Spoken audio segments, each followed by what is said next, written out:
Hi, I'm Laura, and welcome to This Full Mind, a podcast devoted to learning from inspiring leaders in self-development, mindfulness, mental health, and whatever topic I'm passionate about each week. Maybe, like me, your mind can feel a little bit full sometimes. I hope that each episode will give us the opportunity to slow down, take a breath, and connect with another person's story. Thank you for listening. I'm so grateful you're here. Hi everyone, welcome to This Full Mind, episode 1. Before we get into the episode, I want to try something that I've been doing with all of the guests that come onto the podcast, and that is just to take 3 mindful breaths together before we start. And truthfully, this has really helped me to ground myself before the interviews, as often I have a lot of nervous or anxious energy before we get started, and excited energy too. And just generally taking some deep mindful breaths seems to be a good thing in my life. So whenever I have the opportunity, I try to do it. So it's something that I'm trying to bring into the podcast. So you can do this no matter where you are. You can continue driving, you can continue doing whatever you're doing. Just please make sure that you're being safe. And if you'd like to, you can close your eyes, but it's completely optional. We just take 3 deep breaths in through the nose and out through the mouth. So starting with the first deep breath in through the nose and out through the mouth. Second, in through the nose and out through the mouth. And last one, in through the nose and out through the mouth.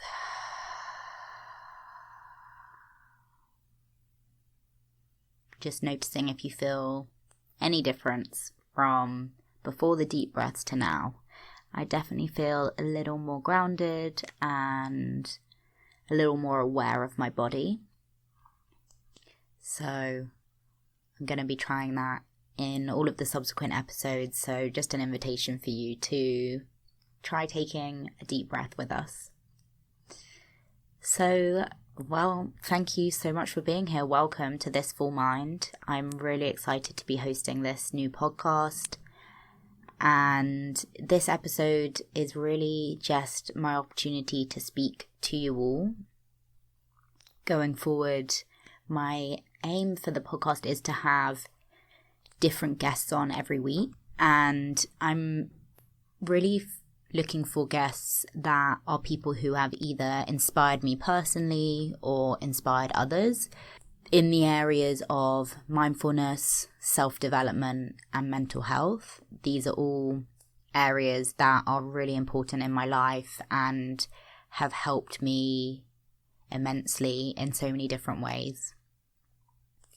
And if you know of any amazing guests, please do send them my way. So you can contact me on Instagram at mindfullylaura is my Instagram. And that's where I'm going to be posting about the podcast, new episodes, all that good stuff. So please do comment or DM on my Instagram and let me know if you know of someone awesome. I have met so many amazing people since I started on my own journey into this space. I definitely have not always been really interested in self-development, mindfulness. It's fairly new for me, I would say in the last 6 years or so. But since I have been diving into this space, I've been lucky enough living in San Francisco to meet so many amazing people who really have gone deep into different areas, have dedicated large chunks of their life to helping other people and healing other people. So I have a long list of names of people who I've worked with or people who I've been to classes with or heard talks from or other podcasts from, but I really want to also be introduced to new people. So please do get in touch if you know of someone who you think would be awesome. So I wasn't sure what to say in this episode, I want to make a deal with myself and with you all that I'm going to bring my whole self to this podcast and really speak my truth, which sometimes can be challenging, and sometimes I imagine it would even be hard to listen to. But that is something that is really important to me, and that has actually helped me quite a lot in the last year or so, I would say. Coming to terms with some of my challenges in my life, being more honest, more vulnerable, has only actually made things a lot better. So I want to kind of set that almost ground rule for myself and for the podcast and for you all, as I hope you'll continue on this journey with me listening. Of course, if anything that I say brings up things for you or triggers you in any way, the most important thing is that you look after yourself. And if that means not listening, no matter who you are, even if you're my best friend, I really want to give you that agency and encouragement to do that, because that is something that I find in my life is an absolute must. I have to sometimes go against those social norms of who you should follow and when you should comment and things like that, because social media, podcasts, all of this information that we have can have a huge impact on our own mental health and well-being in general. So please just know that I'm going to be as vulnerable and honest as I can be, and I'm going to share things, and I really want you to look after yourself. And also, if you feel compelled to and something resonates with you, I'd love to hear from you, because that's also been hugely healing for me when I have been able to share something that's been really real for me, and then other people have got in touch with me or come up to me in person and said, what you said really resonated. You know, here is my own situation and my own experience, and then we've been able to connect through that. So please know that whether you know me in person or you don't, I'm very, very happy to connect with you on any of the things that I'm going to talk about on the podcast.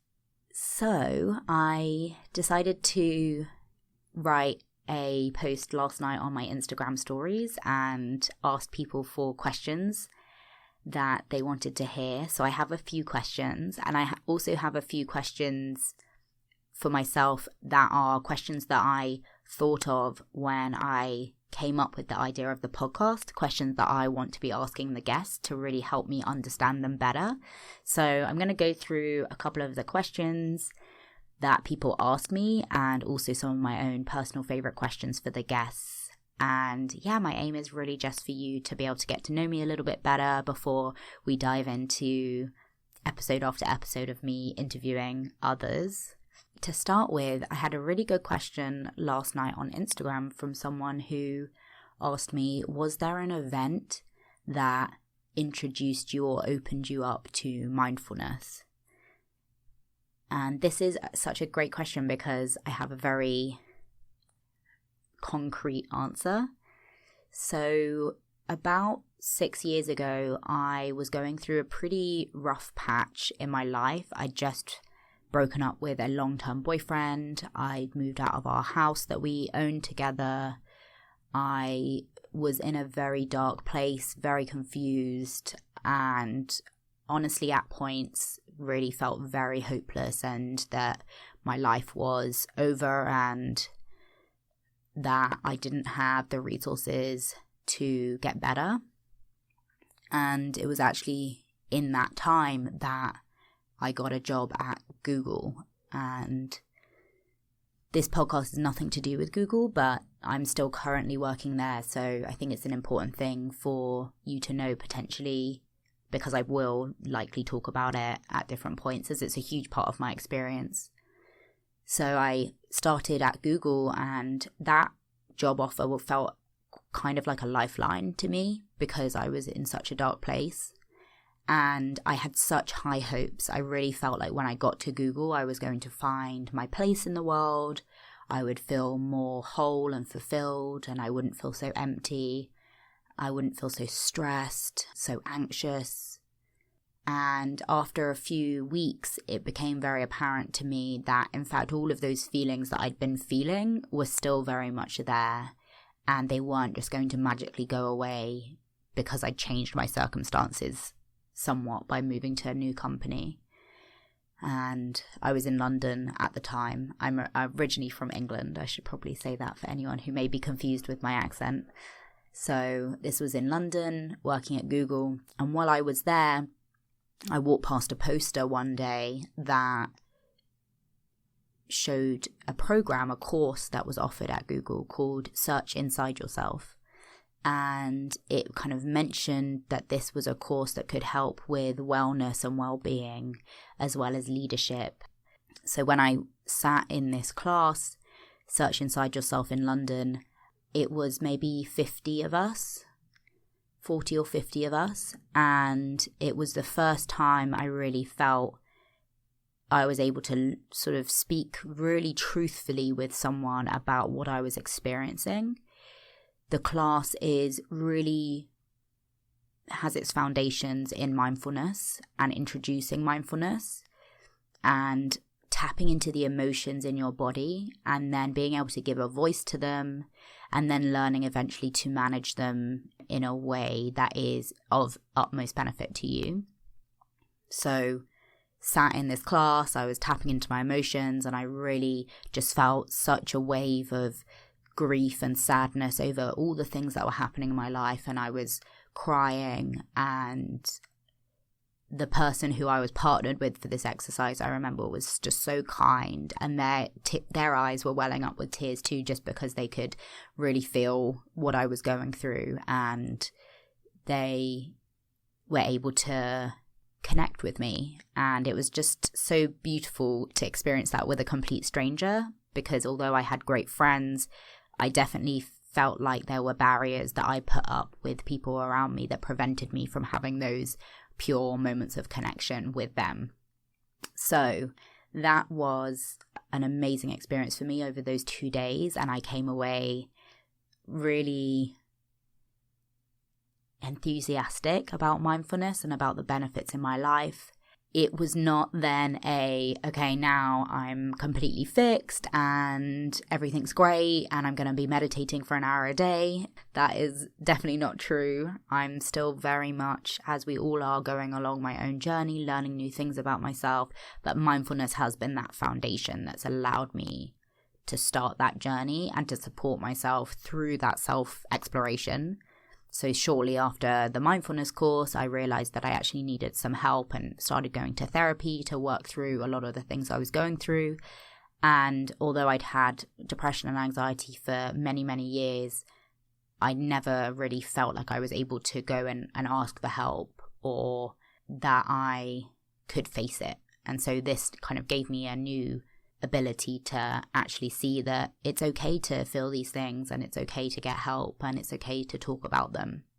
So that was really the foundation that allowed me to then decide I wanted to actually move from London over to San Francisco. That was 3.5 years ago now that I did that on my own, didn't really know anyone, and I kind of started a new life over here. And that, after, settling in and a few more ups and downs along the way, that's when I really decided I wanted to go deep into self-development and mindfulness. And I started doing more work in the mental health space too, with volunteering and more therapy and, trying lots of different modalities.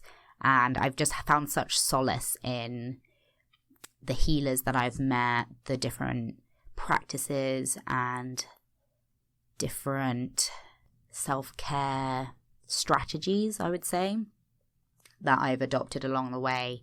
So it's actually something that I really love in my life now, is that I have this toolbox almost of different practices that I can turn to and different people in my life who can support me.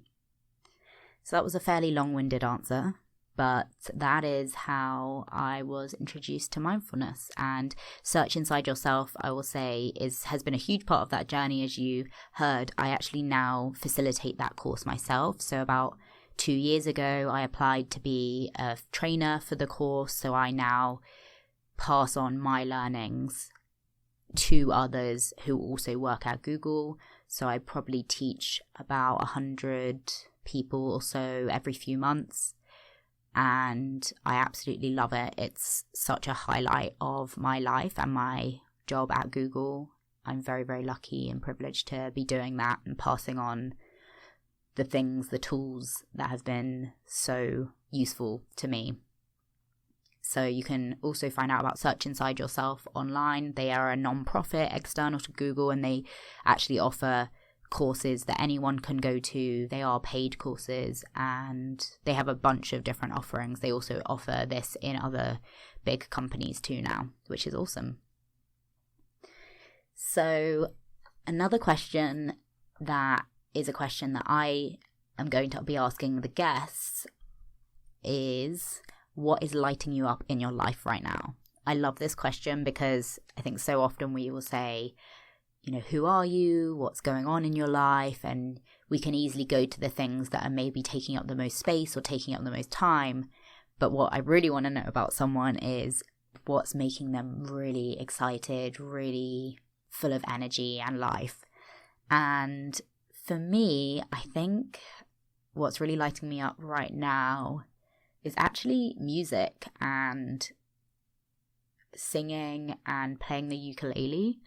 I just got back a few weeks ago from a trip to Hawaii, my first visit to Hawaii as a state. And while we were there, my boyfriend and I went to ukulele lessons. And when I was growing up, I was a pianist and I still play the piano, and I actually was lucky enough to get scholarships to go to a specialist music school for 8 years or maybe 6 years, I can't remember now, but I had an amazing experience there, and I got to really embed myself into music theory and music practice, and I was surrounded by some of the best musicians in the world. Some of them are still my best friends, amazing singers. I'm so grateful to have had that experience and just have been brought up surrounded by talent. But I think it also made me feel very inadequate because I was not the best by any stretch, and I had learnt piano very late, so I'd only been learning about a year before I went into this school, and they basically said that they were giving me the scholarship because I'd learned so quickly, not because of how good I was. It would have taken most people, I think, many more years to get to the standard I was, but I just learned very quickly, which I now know is a skill that I have, is that I'm able to learn things very quickly. But it didn't mean that I was an amazing, amazing musician. And so, yeah, I kind of felt like the underdog through the whole experience, and a lot of it was a slog and an uphill battle. And I think along the way, I realized that my singing voice wasn't good enough to be heard, and so I would avoid singing in assemblies and other choir kind of experiences or opportunities. And I look back on that now and think it's such a shame, because when I was 8 or 9, I loved to sing. I loved to do karaoke with my dad, and I loved to sing in the car. And I think I really squashed that part of myself for a very, very long time. And it's only since the last year, when I've been working with a coach who you're actually going to hear from in a future episode. She is just absolutely amazing. I have kind of unlocked this part of myself that really wants to be heard. And so even though my singing voice still is not spectacular, I feel now able to sing in my own home and sing when I play piano and sing when I'm playing the ukulele. So it's something that I want to nurture and see where it goes, because I feel so free when I'm singing, and that's definitely a quality and a value that I hold dearly and I think is very important. So yeah, music is really lighting me up right now. Okay, I'm going to look on Instagram for a few other questions. So a question I have is, what is your go-to tool when you're feeling off, anxious, etc.? Thank you. Great question. So I have quite a few. I actually felt very anxious this morning, and a few things happened that were outside of my control, and I felt very overwhelmed. So I think my go-to tool often is to just take a step back from whatever situation you're in. I was in the kitchen and I was feeling very overwhelmed, and I just said, okay, I need to go and just take myself into the bedroom. And I went into the bedroom and I laid down and I tried to just tap into the emotion that I was feeling, and some tears came up, and I really tried to let the tears move through me and just cry as hard as I could rather than trying to stop the tears. And I got my dog and I gave her a big cuddle, because that is definitely another tool that I turn to. For anyone who doesn't know, I adopted a dog 2 years ago from a shelter here in San Francisco. She's just amazing. Her name is Layla, and she's my best friend and just the most special and loving thing in my life. Person, I should say. She is a person. So I got Layla and we had a cuddle, and often I will get under my anxiety blanket at this point. I got the anxiety blanket a year or so ago and I wasn't sure about it. You know, they are fairly expensive, but it's been so amazing. It's a 15-pound weighted blanket, and it just really helps calm me and ground me and make me feel safe and allow me to get my breathing under control. So the anxiety blanket is definitely a go-to. Layla is definitely a go-to, and then just trying to take myself out of the situation if I can, whether that's at work, just going to the bathroom, or going off and finding a corner somewhere, or taking myself off to get some water. I think that's probably it for tools. I've got a ton, but those are probably my go-to right now. But thank you so much for the great question. Another question I have is, who is your biggest influence? This is a really hard question because I feel like I have so many people influencing me right now. I think it's a mixture of people who I've worked with sort of professionally, so people who are coaches or therapists or people who have started their own businesses, and then also friends in my life who are having a huge impact. So I'm just going to take a moment and just tap into who is coming to mind for me. So the first person who's coming to mind is my good friend Libby.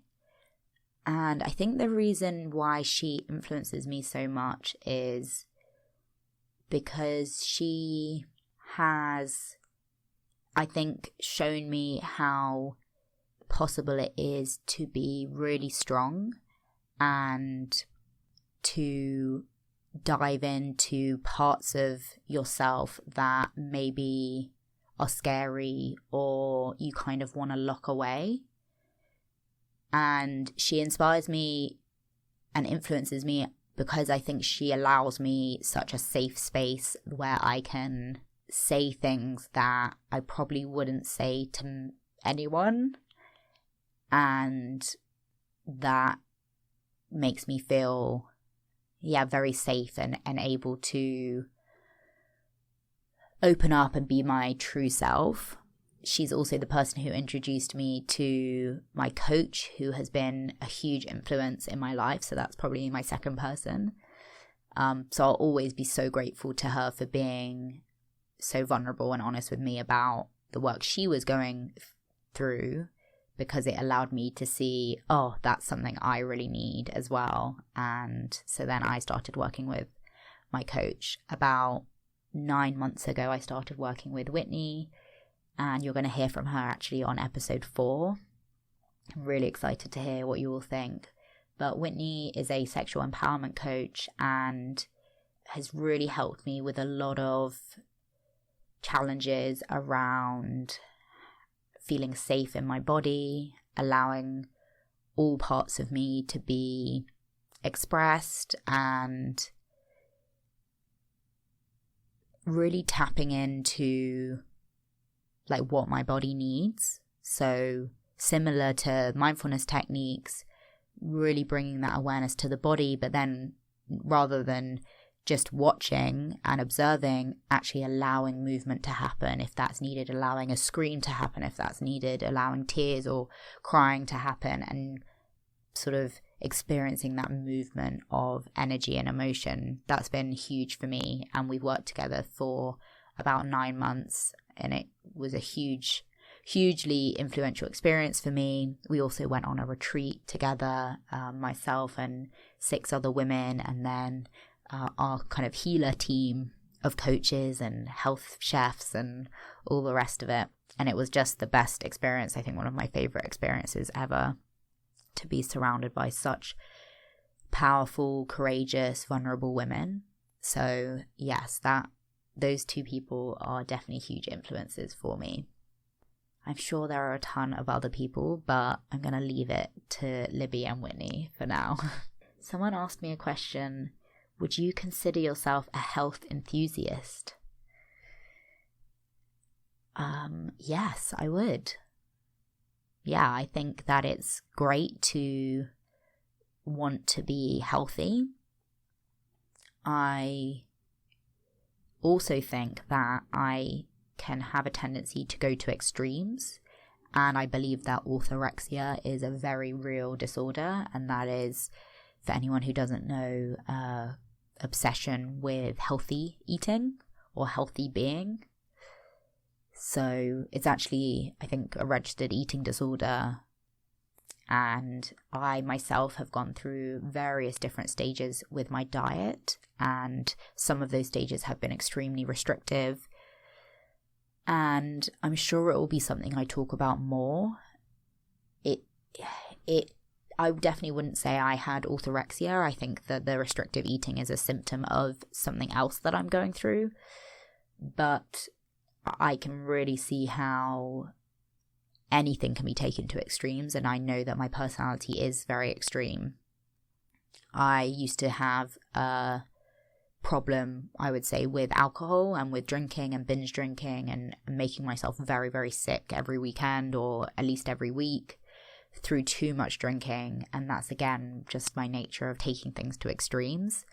And then I decided, okay, no more alcohol, and I was teetotal for a few years. And now I'm sort of in this place where I'm trying to let go of labels and restrictions for both my diet and for alcohol, because I've realized that my health focus has bordered on obsession, and that's also not how I want to live my life either. So yes, I would consider myself a health enthusiast, but I really believe that it's important for us to be aware through mindfulness, be very self-aware of why we're doing certain things, and is it to be healthy or is it to be something else? Is it to try and improve something in ourselves or change something? If it's coming from a place of self-love and acceptance, I think that's fantastic. Sometimes for me it's more on a fear, or I'm scared to eat this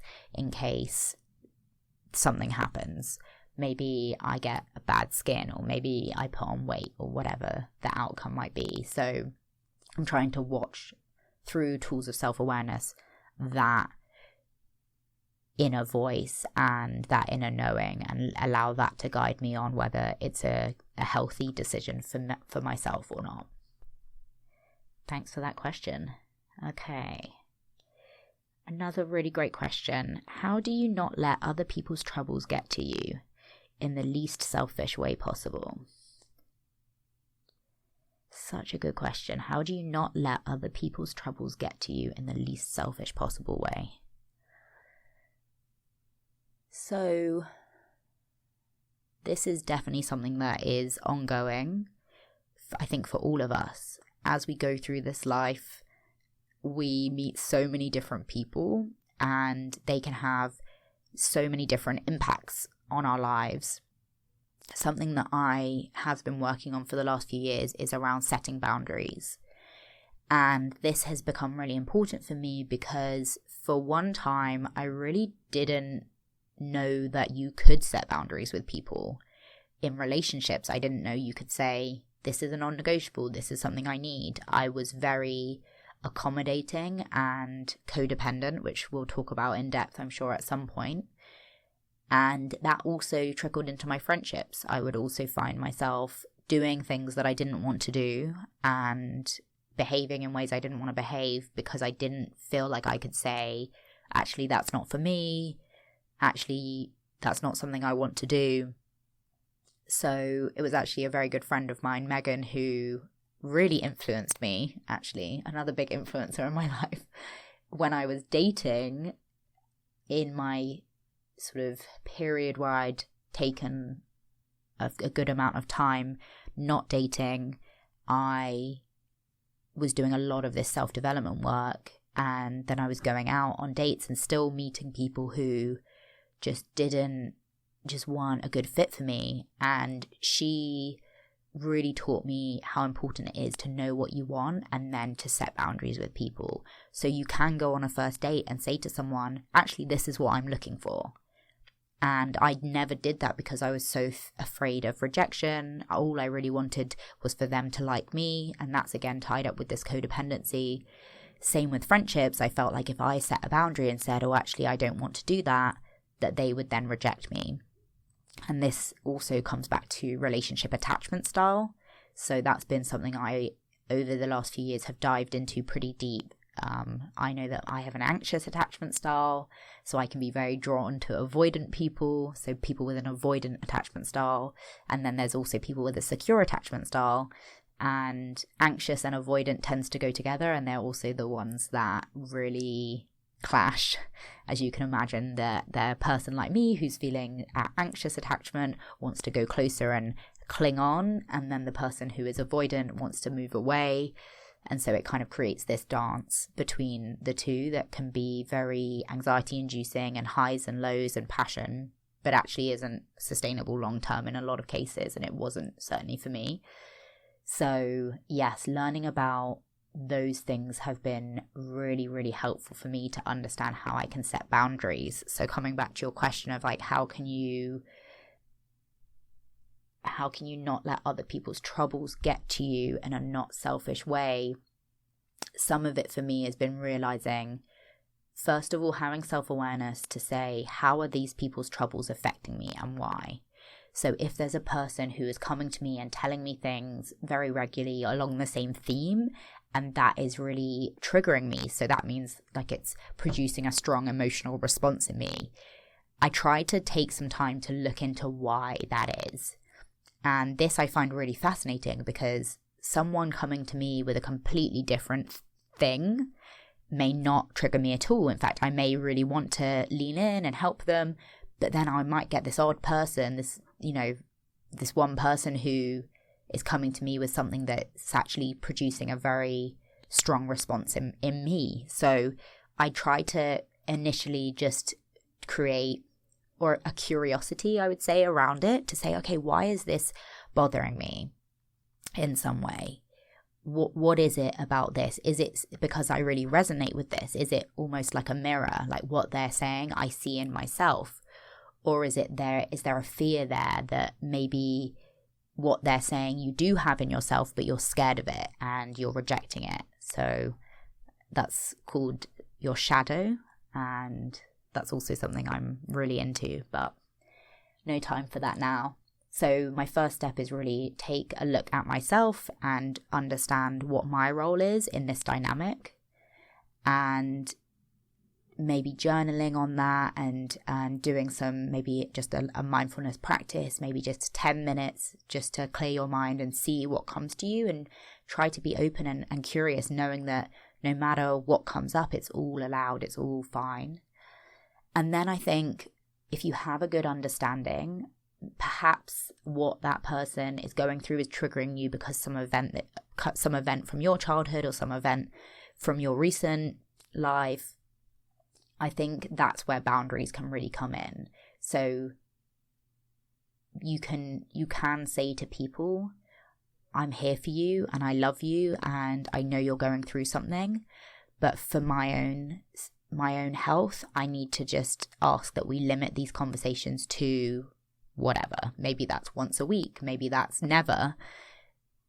And I think being open to having a conversation with that person and trying to explain to them that it's not about them, it's about something that you're going through, I think can be, or not something you're going through, but it's how you're receiving that end of it, that conversation, that situation.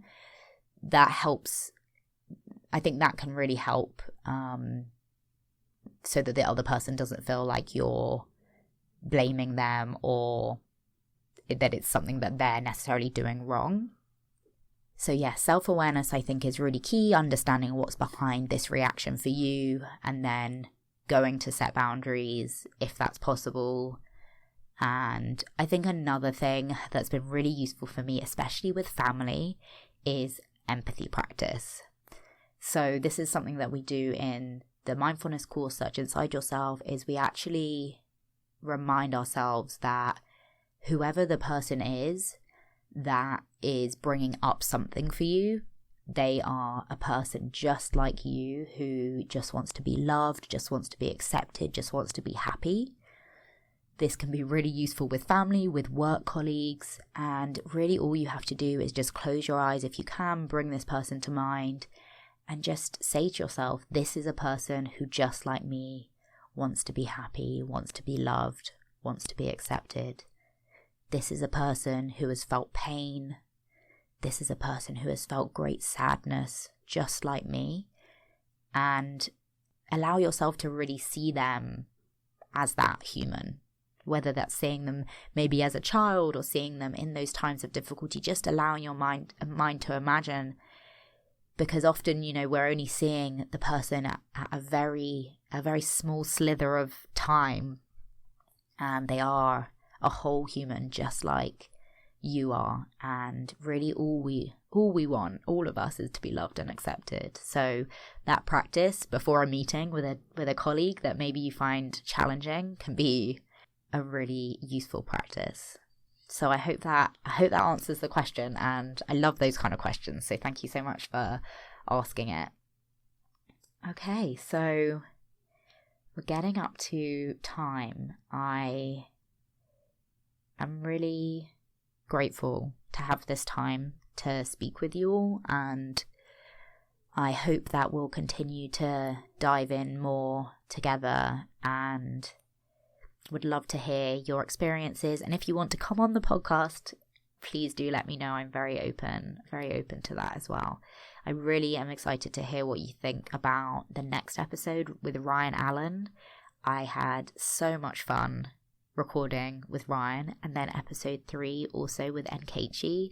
Just such a magical experience too. So if you finish listening to this one and you haven't checked those 2 out yet, I really would recommend that you do that and let me know. Write me a comment on Instagram or DM me. Would love to hear that you'd listened. Would love to know where in the world you are. Yeah, just a big thank you. I'm so grateful to the world and to myself that I'm giving myself permission to do this. And I'm very happy that you've listened this far. Thank you so much. I'm going to close out just with 3 deep breaths again, just to close us for today's episode. So I'm going to take a deep breath in through the nose and out through the mouth, breathing in through the nose and out through the mouth. Breathing in through the nose and out through the mouth. Breathing in through the nose, letting it go out through the mouth. Thank you for listening to This Full Mind, episode 1, and I'll speak to you soon.